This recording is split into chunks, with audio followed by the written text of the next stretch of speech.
Akash AM. Akash AM.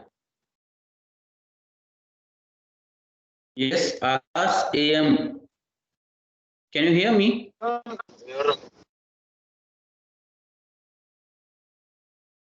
Okay. Let me see how many of you are there. 21. Still, we will wait for 2 minutes, then we will start. Yes, Arjun. Arjun. Yes, sir. Okay, congratulations to you. You have got full marks. Thank you, sir. Mm. Okay, good. Keep it up. And Manoj Reddy, B. Manoj Reddy, are you there? Yes, sir. Congratulations to you as well. You have also got full marks. Thank I hope everybody has seen the test marks that I have shared. Is it? you. Yes, sir. Yeah, good. Okay, so many of you have done well, but still few are left. Those who are not performing well. And below 10, there are two students, so I don't want to call out the names. So please take care of that. If you have any doubt at any point of time, you can reach me. Okay, but try to improve your performance. Look, I put all my to make the things clear to you, not only from the exam point of view, from the future perspective also. I used to explain each and everything to you. Okay, I want material science to be your one of the subjects. In this way, I'm going to teach you. I'm teaching you as well. So please don't try to mug up the things. Try to understand the things, how the things works. So that will be much better for you people.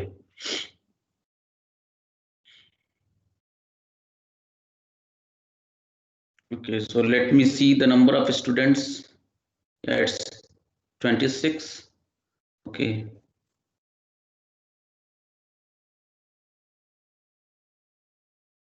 Yes, E. Vinay Prasad. E. Vinay Prasad, are you there?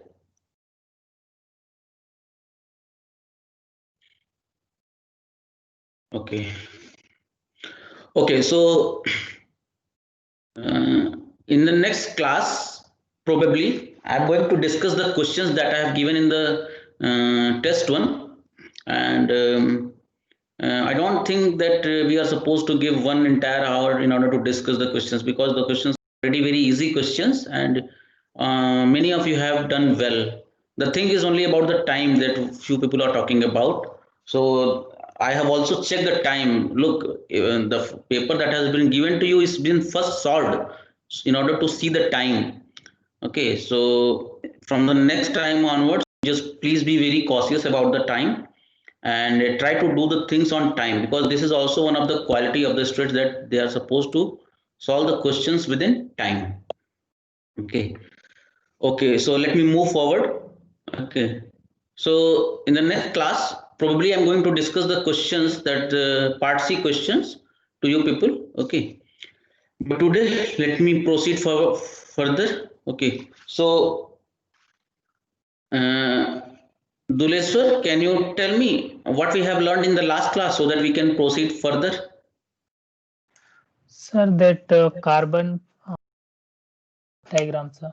Not carbon iron diagram. It is iron carbon diagram.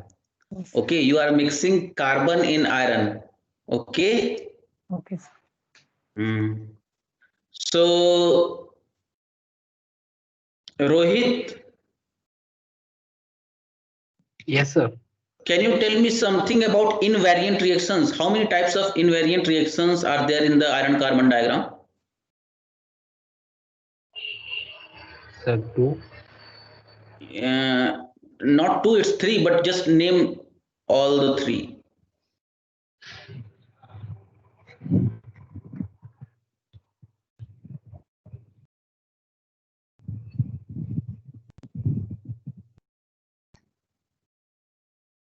Name all the three invariant reactions that takes place in iron carbon diagram.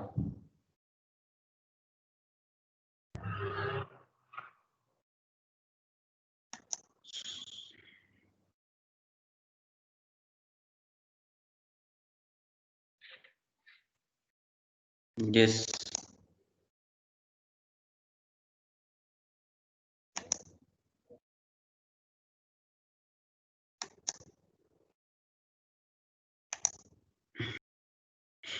Yes, anyone else can do it? How many types of invariant reactions are there in the iron carbon diagram? So 3, sir. Correct. What are those three? So the eutactoid reaction, eutactic and peritactic. Correct. Correct. Exactly. So we are having three types of invariant reactions that takes place in the iron carbon diagram.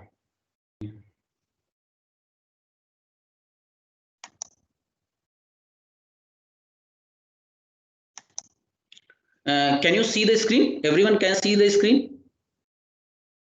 Yes, sir. Okay, Yes, so sir. these are the things that we have looked into in the previous class. So this is the first eutectic reaction. Here we are having this eutectic reaction. Here we are having eutectoid reaction, and here we are having this peritectic reaction. So already we have discussed these things in very detail. Okay. So I hope everything is clear to you regarding this iron carbon diagram. So still many of the things are left that we will see as we move along the course. Okay, so let me go to the, if you have any doubt so far in the iron carbon diagram, then you can ask. Okay, so let me go to the further slides. We have discussed all these things. Okay. Okay, so these are the points that I've already explained you. Okay, but I have also written over here so that you can study it later on. Okay, so let us discuss some of the important points of this iron and iron carbide phase diagram. Don't call it as a iron carbon diagram because we are not adding 100% carbon to the iron. We are only adding 6.67 percentage of carbon to the iron, and at 6.67 carbon forms a compound with iron, that is nothing but iron carbide. That's why it is known as iron carbide phase diagram. And to be much better, you can call it as a equilibrium iron carbide phase diagram. And you will come to know bit later that why we are calling it as an equilibrium diagram. Okay, so here you can see the portion of the FEC diagram. The portion of means it is a part of this FEC diagram. The part from pure iron to 6.67 weight percent carbon is technologically very relevant. That's why we only add up to 6.67 weight percent of carbon. Okay, and 6.67 weight percent of carbon corresponds to Fe3C. That's why we call it as iron carbide phase diagram. The FAC, or more precisely, the iron carbon diagram is an important one. That's the, I already told you about the importance of this iron carbon diagram or iron carbide diagram. And cementite, this is Fe3C. That another name of this Fe3C is nothing but cementite. These things we have to keep in mind. The another name of this Fe3C is cementite. So cementite is a metastable phase.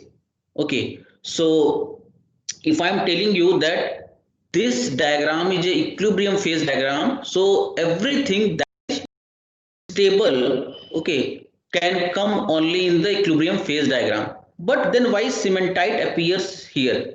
So the reason is, you can see first, cementite is a metastable phase. Something which is in metastable phase should not come in the iron carbon diagram or iron carbide phase diagram, and strictly speaking should not be included in a phase diagram. So we also every time we talk about this iron carbide diagram, so we are having this carbide iron carbon diagram, but it should not be there because it is a metastable phase.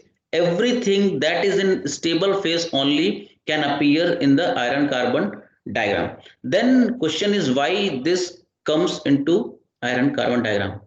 So here the answer is, but the decomposition rate of cementite is very small, means it takes lot of time to decompose. In that sense, we can consider this carbide as a stable phase because it took around 100 years to decompose. If you leave this Fe3C as such in the atmosphere, it will take hundreds of years in order to decompose into graphite. So for that much years, we can consider it as a stable phase. That's why typically we consider carbide, Fe3C, iron carbide, as a stable phase. And that's why we include this Fe3C in the phase diagram. Hence, we typically consider the Fe3C part of the FEC phase diagram. And what we do in this iron carbon diagram, in the phase diagram, temperature is plotted against composition. We have seen we have a temperature axis and we have a composition axis. Any point on the diagram therefore represents a definite composition and temperature. Since we are representing the iron carbon diagram as a function of temperature and composition, so any point if you take on the iron carbon diagram, so that represents a definite composition and temperature. Okay, so let me write over here. I hope the things are clear, but still let me do it. So if you have seen in the iron carbon diagram, what this sentence means to say is,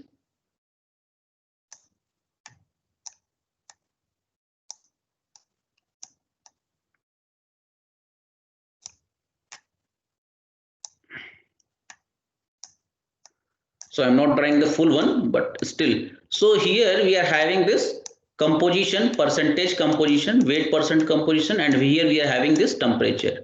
Okay, so the any point on the diagram, if you take any point, so this point can be represented in terms of, it represent a specific temperature over here. This is the temperature for this point, and this is the composition for this point. So any point if you take on the iron carbon diagram, so that represents a definite temperature and a definite composition. Now the phase, just a minute, let me decrease the size. Okay, it's done. The phase diagram indicates the phases present and the phase changes that occur during heating and cooling. So as I'm explaining this from the very early when we are discussing this isomorphous phase diagram, when we are discussing this eutectic phase diagram, then we have seen how the microstructure development takes place when we cool it, when we heat the given set of alloy and we heat it up to the liquid point, then we cool it, and during cooling we have seen how the microstructural development takes place. So the phase diagram indicates the phases present. So here I have shown you in the iron carbon diagram, means the various phases that you can plot in a given region as a function of temperature and composition. And these things we are about to look into. We will see in the coming class, we will see how the microstructural development takes place when we heat a given alloy under a given set of conditions.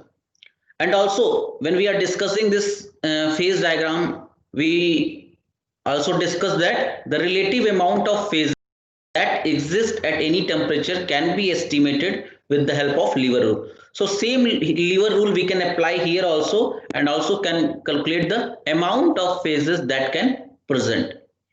Okay. Okay, tell me one thing, in order to estimate the composition of the phases, which rule we used? Yes, in order to know the composition of a given phase, what we do, what we have done so far, in order to determine the composition of any given phase. Yes? Lever rule. No, lever rule is for in order to determine the amount of phases. I am talking about the composition of phases. If you remember in the no, if you remember, let me isomorphous diagram. So this is the isomorphous diagram, and this is our point. And I want to know what is, so here it will be alpha plus liquid. So here we are having alpha plus liquid. So what is the composition of alpha? How we have told, how we have discussed, in order to determine the composition of alpha, what we have done? We'll draw a tie line, sir.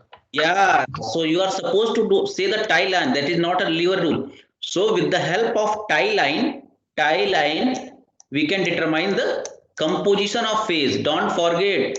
Okay, so tie line is used in order to determine the composition of phase. This tells us composition of any phase. And lever rule is used in order to find the amount of any given phase, relative amount. So lever rule is used in order to find the relative amount of any phase. So don't forget this. You are going to use the same rule over here also in order to find the composition of phase and the amount of phase. Now, composition of up to 2.1% carbon. So up to 2.1%. So here this is the 2.1%. Okay. So up to 2.1% carbon, we call iron carbon alloy as a steel. So if we add carbon up to 2.1%, so this point corresponds to 2.1%. If you remember, this point corresponds to 2.1%. So up to here, from here to here, this alloy is known as steel, and beyond 2.1%, from here to here, it's known as cast irons. So this is very important to know that we use in our daily life, it contains less than 2.1% carbon. So in our daily life, we don't go for high carbon steel, and that is 2.1%. But yeah, some instruments are there which are made up of the high carbon steel. But the point here to know is up to 2.1% carbon, whatever be the steel we are going to, whatever be the iron carbon alloy we are going to make, it is known as steel. Don't forget it. Okay, so in our daily life, whatever steel we are using, it has maximum 2.1% carbon. And beyond that, if you are going to add the carbon into iron, then you are going to call it as a cast iron. Okay, is it clear? Is it clear? Yes, sir. Okay, good. So let me go to the next slide.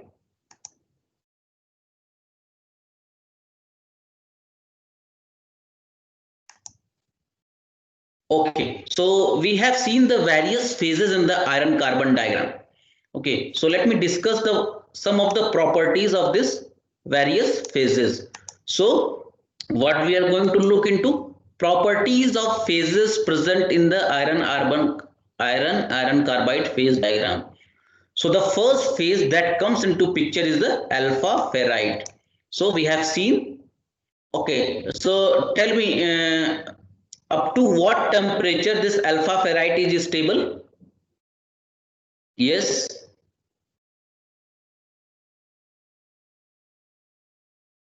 Anyone can tell up to what temperature?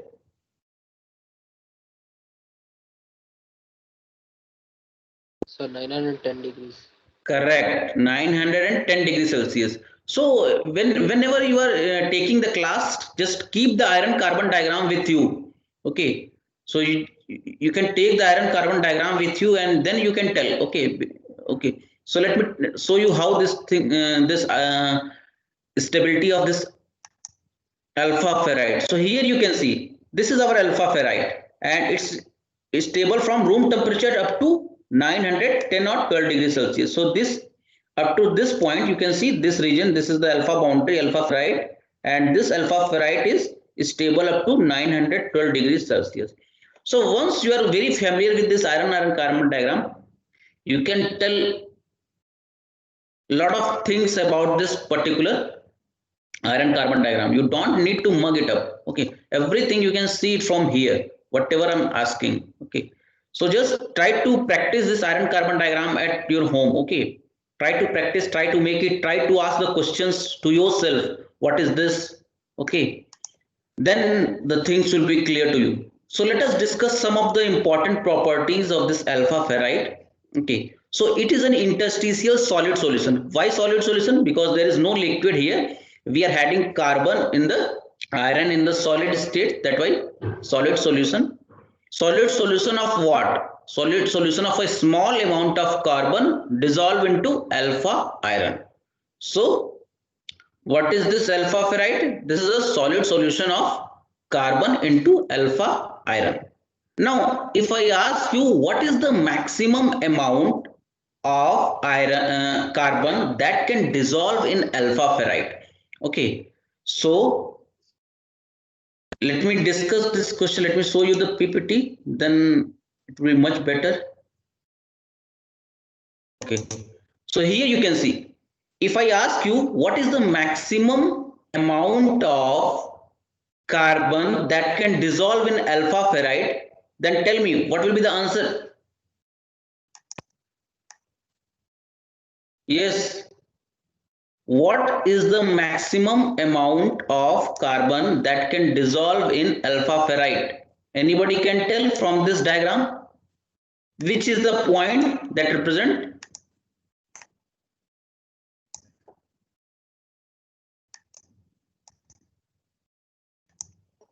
Yes, what is the maximum amount of carbon that can dissolve in alpha iron? So if I'm talking about alpha iron, it means I'm talking about this region only, correct? Now see the boundary where the maximum composition lies. Here is the maximum composition. If you can see here, if I ask you, is there any composition for this alpha iron beyond this? No, because this is the maximum. You can see the curve comes like this and it comes down. So this is the maximum carbon that can dissolve in the alpha iron. And this is nothing but 0.002.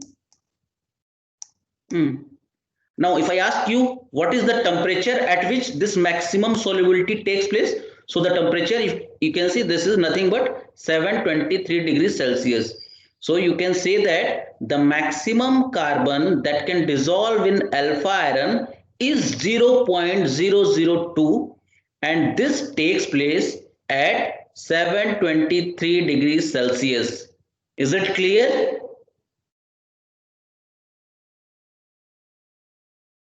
Yes. Bhuvan, are you there? Bhuvan's here. Yes, sir. Yes, Bhuvan, is it clear? Yes, sir. Okay. So, similarly, if I ask you at room temperature, if you see room temperature here, I have mentioned 0.008. So, this line, it doesn't intersect this axis line. It seems to be, but it didn't intersect. So, at room temperature, the solubility of this carbon in alpha iron is 0.008. That is very less. Okay, if you want to increase the solubility of carbon in alpha iron, you have to raise the temperature up to 723 degrees Celsius. Okay, now if I ask you, so let me go to the slide, then it will be much better. Okay, so here we are. Okay, so this thing you can see the maximum step solubility is 0.025%. So that can be, I have only told you 0.002. Okay, 0.025 is, it's actually the number is 0.025% carbon at 723 degrees Celsius. Okay, sorry for telling the wrong number. So this is the correct number that can dissolve in the alpha iron at 723 degrees Celsius. So you can see here, this is the maximum solubility of carbon in iron. So here, this is the maximum solubility of carbon in iron. This is the alpha iron. This is the alpha iron part I have taken. So this composition is nothing but 0.025. And this composition, the value is vary from book to book, and there is a small variation in this. Okay, so don't get panic for that. Okay, and yes, now the question, and it dissolves only 0.008% carbon at room temperature. So if you talk about, so if you have seen the iron carbon diagram, I have drawn it like this. Okay, so this point is not actually touching this line, y-axis. This is something about cutting over here. So this point represents 0.008. This point represents 0.008% carbon, this point. Okay, and this is our alpha iron. So this is the room temperature solubility of, so here we are having this room temperature, here we are having 723 degrees Celsius, and here we are having room temperature around 23 or 25 degrees Celsius, whatever it is. And the solubility of carbon in iron at this temperature, at room temperature, is this much only, 0.008% carbon. And it is the softest structure that appears on the diagram. So you are supposed to know, you are supposed to remember this part, that it is the softest structure that appears in the iron carbon diagram. So what is the softest structure? That is alpha ferrite is the softest structure. Means it is very soft. This is alpha ferrite. It is very soft. Okay. Now, ferrite is ferromagnetic at low temperature, but loses its magnetic property with rise of temperature. Okay, with major loss at Curie temperature, that is 768 degrees Celsius, and above this temperature, it becomes non-magnetic. So these things I have already told you. So let me show you here what this it means. Ferrite is ferromagnetic at low temperature.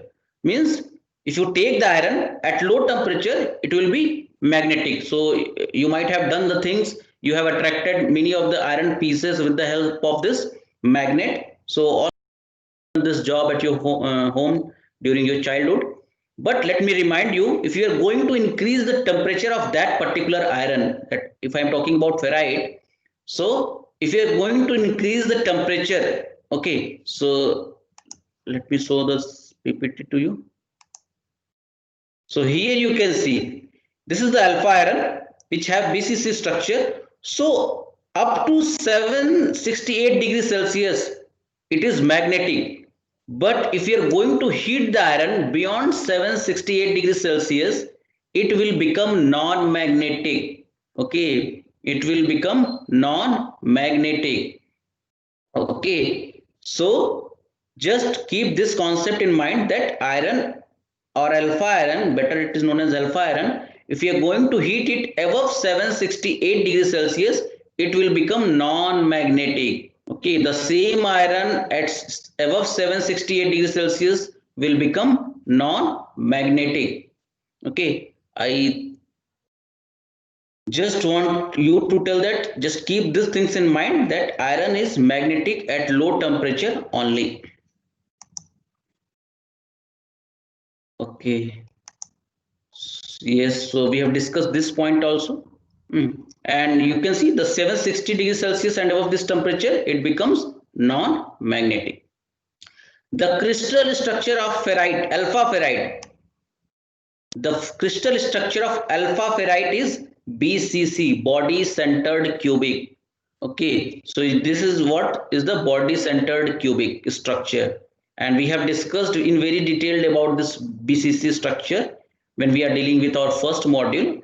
Okay, but let me tell you here also, we are having one carbon at the one atom at the center and 8 on the corners of this cube. Okay, so this is what is the BCC structure. Tensile strength.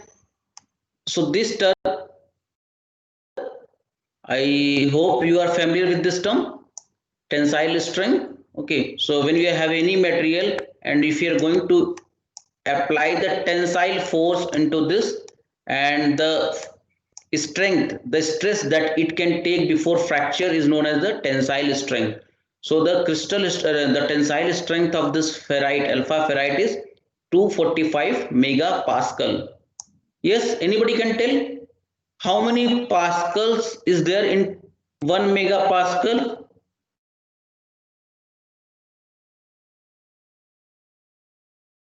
Yes, how many pascal is there in 1 megapascal?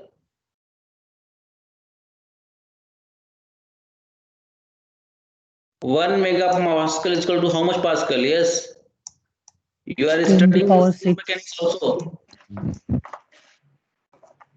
Yes, to the power 6, sir. correct. 10 to the power 6 pascal. Correct. and the yield strength of this particular soft ferrite is 118 megapascal. So you will come across these things: yield, what is yield strength, what is tensile strength. Okay, so as of now you just remember that tensile strength is 245 megapascal and yield strength is 118 megapascal. If you talk about the hardness, how hard this alpha ferrite is, so this is 95 and this is the scale on which this hardness is measured. So hardness is 95 VPN. So you just remember this number, that hardness is 95 VPN. So this is nothing but a scale on which hardness is measured. So this is nothing but the scale. Okay. So this is how the microstructure, when you take this iron carbon alloy, we decrease the size first. Yes, I hope everyone can see this microstructure. So this is the microstructure of this alpha ferrite. Okay, you can see this is nothing but ferrite. This is the grain boundary. So here this is the original picture that has been taken. Okay, so steel has been taken and there is some sort of procedure that has been done in order to get this microstructure. And when you see this steel alpha iron under this microscope, you can find this type of microstructure. Here 90x means it is zoomed up to 90 times.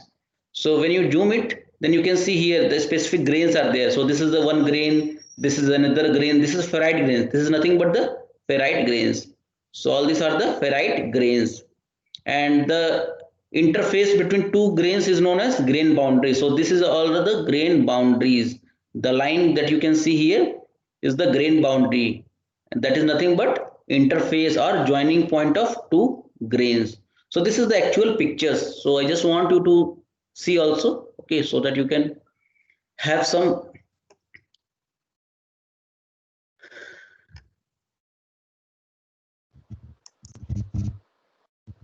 Okay, so now let me move to this Fe3C part. As of now, we have discussed one type of phase, that is alpha ferrite. Now we are going to discuss about the another phase that appears in this iron carbon diagram, and that is nothing but Fe3C. Fe3C is also known as cementite. So cementite is nothing but another name for this Fe3C. So if you tell it cementite or iron carbide, so that is the same thing. So cementite or iron carbide chemical formula Fe3C contains 6.6 weight percent carbon by weight. So if you calculate the weight percentage of carbon here, you will find that it is having 6.67 percentage carbon by weight. Anybody can tell how this 6.67 percentage came? I am telling that in this carbon we are having 6.67 percentage of carbon.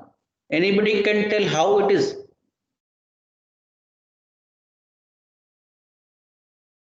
Any idea?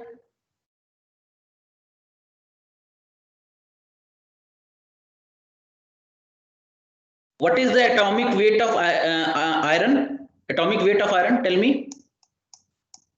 Atomic weight of iron. Yes.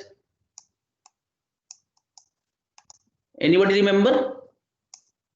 Atomic weight of iron.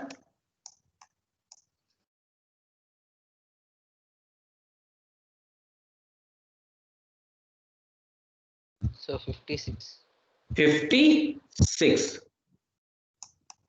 What is atomic weight of carbon? Similar atomic weight of carbon? Yes? 12. 12. Okay. Now, 3 atoms of iron is there. So 3 into 56 plus 12. This is the total weight. Correct? Now you just solve like, and you have to find, so this is the total weight. Out of this total weight, how much carbon is present? 1, that is 12. So 3 5 ja.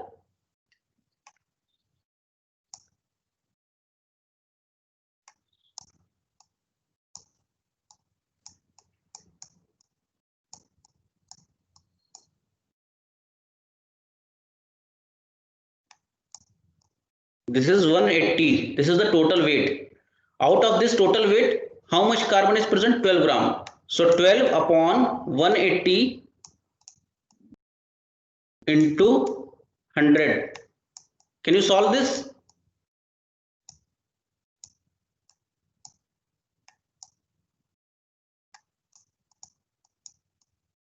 (120 by 18). Yes, what will be the answer? Tell me. 6.66. Yes. So this is how this comes. Okay. So when you solve, one more 6 will come. So since this is greater than 6, we can call it as a 7. So this way, the weight percentage of carbon in Fe3C is 6.67 weight percent. So I hope it is clear to you. Okay. So cementite or iron carbide chemical formula Fe3C contains 6.67 percentage of carbon by weight, and it is a metastable phase. Please remember this things in mind. Many times the question is asked that even if the cementite is metastable phase, why we include this cementite in iron carbon diagram? The answer is yes. Still, since it is a metastable phase, it should not appear. But since it takes about 100 years of time in order to decompose, that's why we can think it as a stable phase and keep in the iron carbon diagram. Okay. Even though this cementite, this Fe3C is a metastable phase, it took hundreds of years in order to decompose, and that is sufficient amount of time. Okay, so considering that amount of time, we can call it as a stable phase. We cannot call it as a stable phase, rather we can include in the iron carbon diagram. And what is the feature? It is a typically hard and brittle interstitial compound. You can see here, this is hard structure. This cementite is very hard and brittle. This is also very brittle. Yes, what do you mean by brittle? Yes. Hard. No. Yes, tell me, what is glass? If you take a piece of glass and if you take a piece of and take a spoon, a steel spoon, take a steel spoon and take a glass. Now drop both of the thing from a height of say 10 meter or 1 meter, 5 meter. Which one will break? Glass, sir. Why it is so? And a spoon, it is going to deform. If the spoon is like this, there is a possibility that spoon will get deformed, means the shape can get changed because it's falling from here. Why it is only deformed and it is broken? Because it is a very brittle material. For brittle material, there is no deformation. Okay, it simply breaks without getting deformed. And ductile material, it deforms. When you applied load on a material, it will deform. So that material is known as ductile. So every metal like this aluminum, copper, everything is ductile. But this glass, it is not going to deform. Okay, it simply breaks. Okay, so that's why it is known as brittle material. Okay, so this feature of this iron carbide or cementite, it is a typically hard and brittle interstitial compound of low tensile strength. So here you can see the tensile strength of this cementite. This is 35 megapascal, but the compressive strength is very high, and hardness you can see it is 800 VPN. If you can remember the hardness of alpha ferrite, is it around? What is the hardness of this alpha ferrite? Yes. So 96. Yeah, it was around 96. So here you can see this is around. Okay. So here you can see this is 95 hardness, and if you talk about Fe3C, you can see the hardness is 800. So there is a lot of difference. So this cementite is very hard. That's why here you can see it is the hardest structure. that appears on the diagram, that is iron carbon diagram. So softest structure is alpha ferrite, and this Fe3C is the hardest structure that appears on the diagram. Okay, now if you talk about this structure of this Fe3C, so its structure is complex orthorhombic crystal structure with 12 iron atoms and 4 carbon atoms per unit cell. So we have already talked about a lot of things about this crystal structure, so I'm not going to tell you in very detail here. So orthorhombic, you can just move you to module 1 and see what is this orthorhombic crystal structure. Okay, so the Fe3C is having this orthorhombic crystal structure. Okay, and this is how this cementite looks like. Let me show you here. Let me zoom out.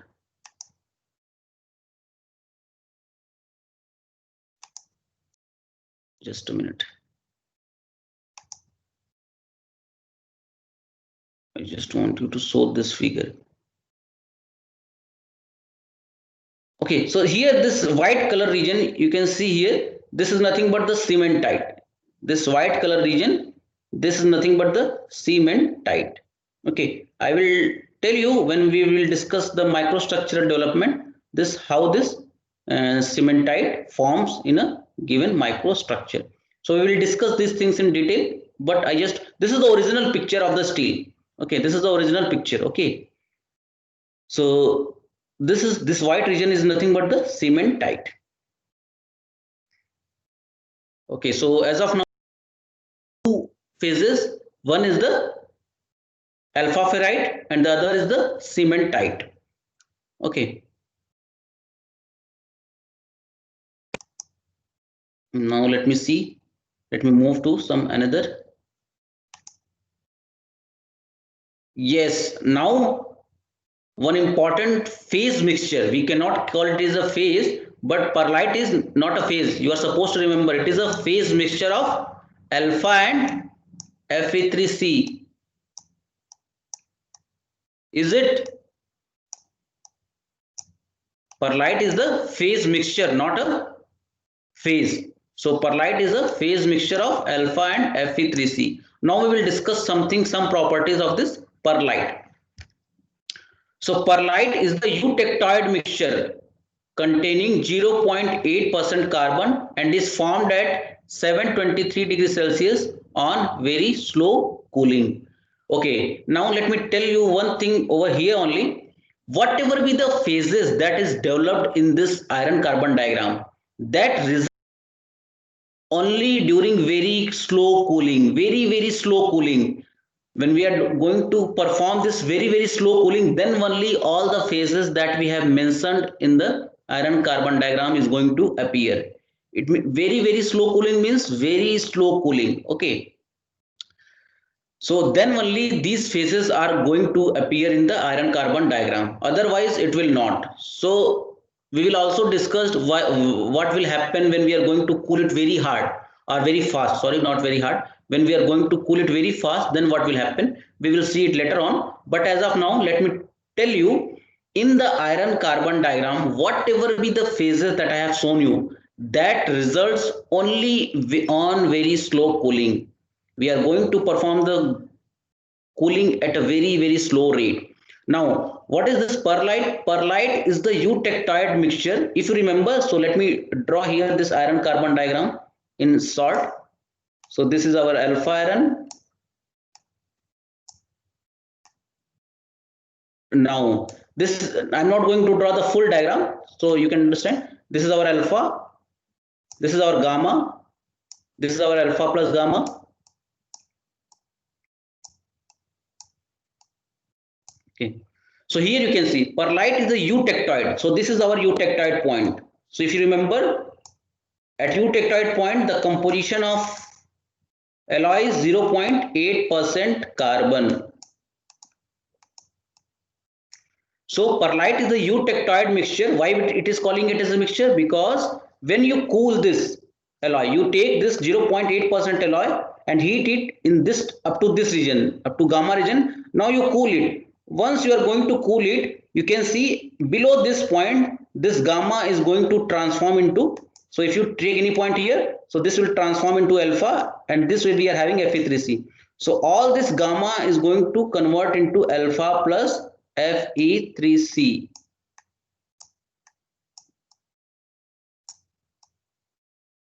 All this gamma is going to convert, into alpha plus Fe3C. So that's why, and this is taking place at 0.8 degrees Celsius, 0.8% carbon, and this is the temperature at which this is taking place. And if you remember, this temperature is nothing but 723 degrees Celsius. So perlite is the eutectoid mixture. I hope this word is clear to you. Containing 0.8% carbon, this is also clear to you, and is formed at 723 degrees Celsius. So this is the temperature at which this formation takes place on very slow cooling. So if you heat up to this region, and when you are going to cool it, you are supposed to do the cooling at a very, very slow rate, then only this phase will appear. It is a very fine plate-like or lamellar mixture of ferrite and cementite. So this is nothing but ferrite, and this is nothing but cementite. And this is the lamellar mixture of ferrite and cementite. What does it mean is, whenever you suppose this is the liquid gamma region, everything is gamma here. Everything is gamma. What I mean to say is, you take this 0.8 carbon steel and heat it above 723 degrees Celsius. So if you can see above 723 degrees Celsius, it will become gamma, pure gamma. Everything will be gamma. So here everything is gamma. Now when you are going to cool it below 723 degrees Celsius. Below 723 degrees Celsius. What you will find is, all this gamma is going to convert into alpha and Fe3C that I have told you. So how it looks like? It will look like this. This will be, this black region is Fe3C, okay, and white region in between this black region is, this is the way the structure or microstructure of this alpha plus Fe3C look like. This black region represents this Fe3C, and this is also Fe3C, and between this Fe3C we are having white region, and that is nothing but alpha. So this is alpha and this is Fe3C. So this is structure is like lamellar shape. Okay, so alternately we are having this plate of this alpha and Fe3C. So the fine fingerprint mixture called perlite is shown in figure below. So here you can see this is the fine perlite. Fine perlite and coarse perlite. When we are going to call it as a fine perlite, if the gap between these two is very, very small, then it is a very fine perlite. And if the gap between these two is very, very large, then it is known as coarse perlite. If you take one steel and if you are having this perlite like this large gap, okay, then it is known as coarse perlite. And if you are having this very, very small gap between alpha and Fe3C like this, okay, so this is known as a fine perlite. Fine perlite means the distance alpha and Fe3C is very, very small. Okay, so I hope the things are clear, and the weight percent of these two phases are in the ratio 8:1. Okay, so I will explain this in the next class because we are running short of time. We are having only 3 minutes left. So as a homework, you can find out this. Let me give you a hint how you can find this. The weight percentage of these two phases are in the ratio 8:1. So what you have to do, you know everything here, you know. So let me take a new slide, how to find this.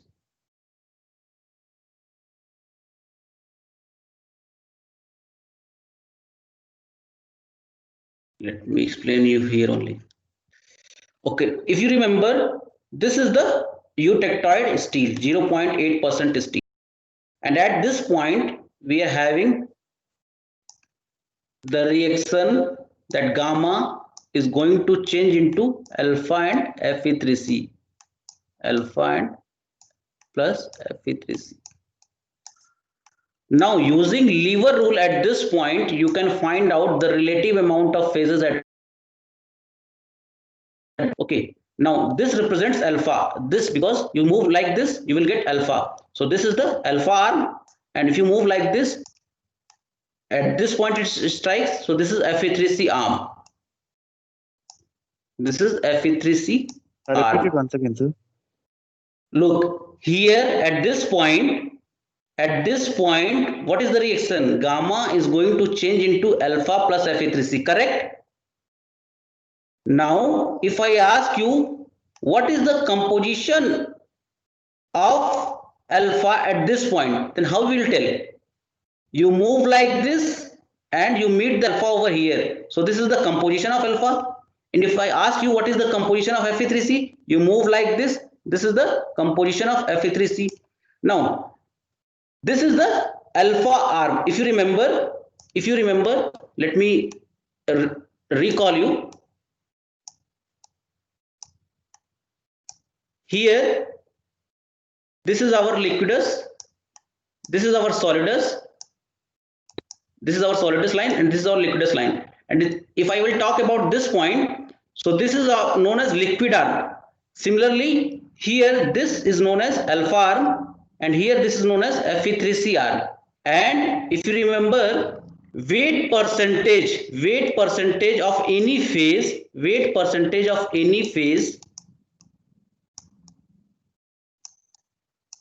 is equal to opposite phase arm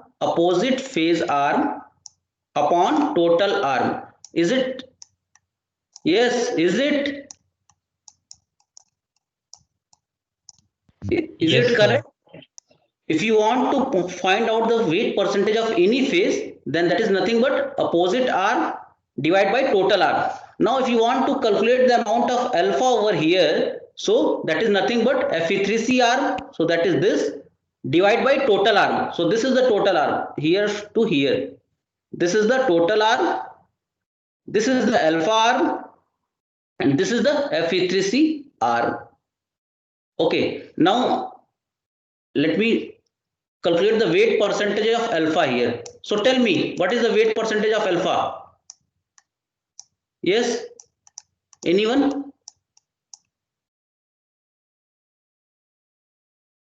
What will be the opposite arm? That is Fe3C arm.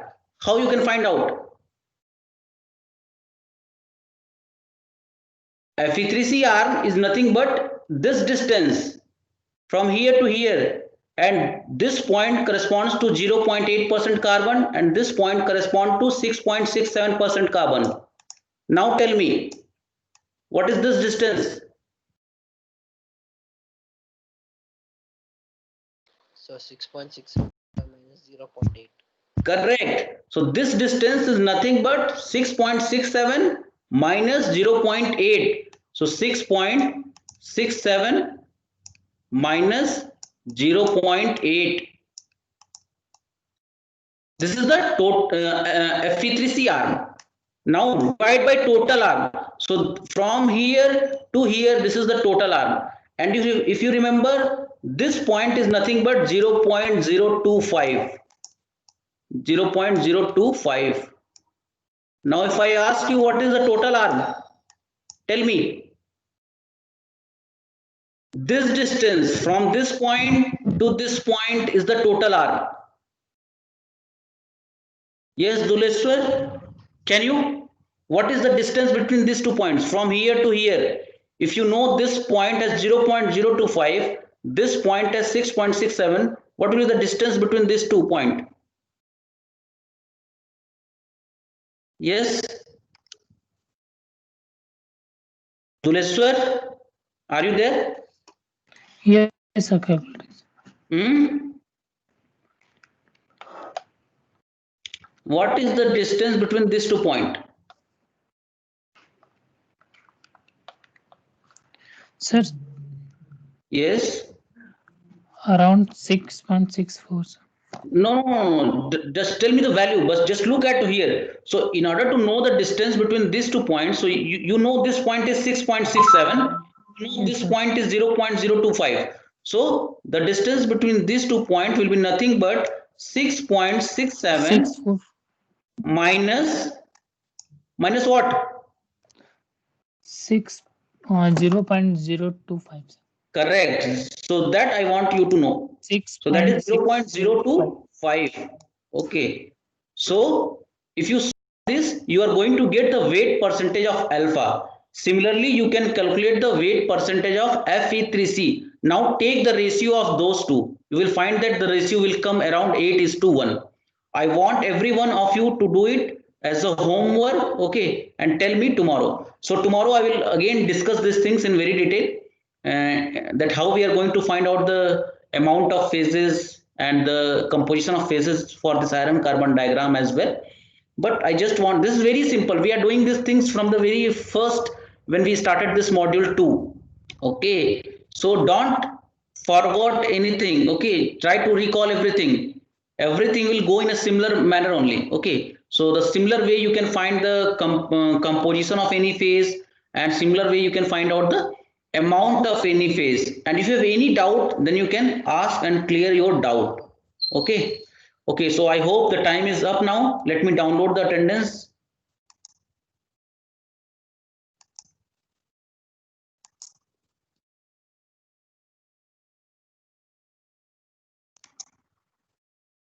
Just wait for a minute.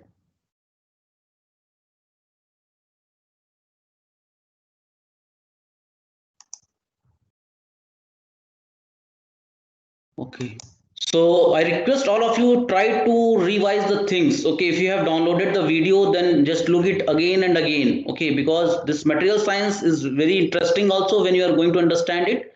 You are not supposed to remember anything. Okay, and try to develop the concept. Again, I am emphasizing on this point only. Try to remember the concept. Learn the concept. Don't try to remember the things. Okay. Yes. Will you upload the notes, sir? For this module 2, Yes. I have already shared on the Edge. Okay, sir.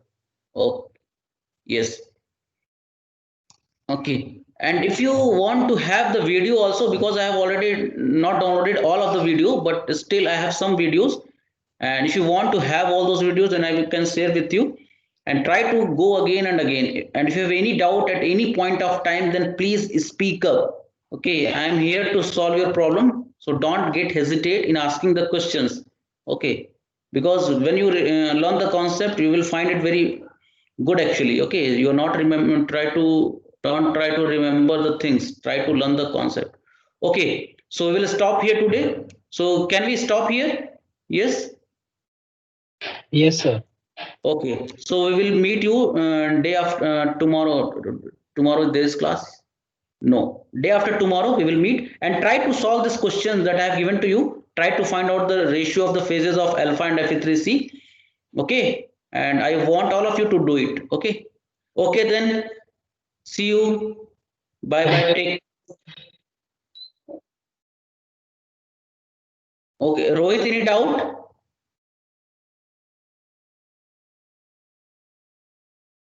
Okay then. Bye bye. See you. Take care.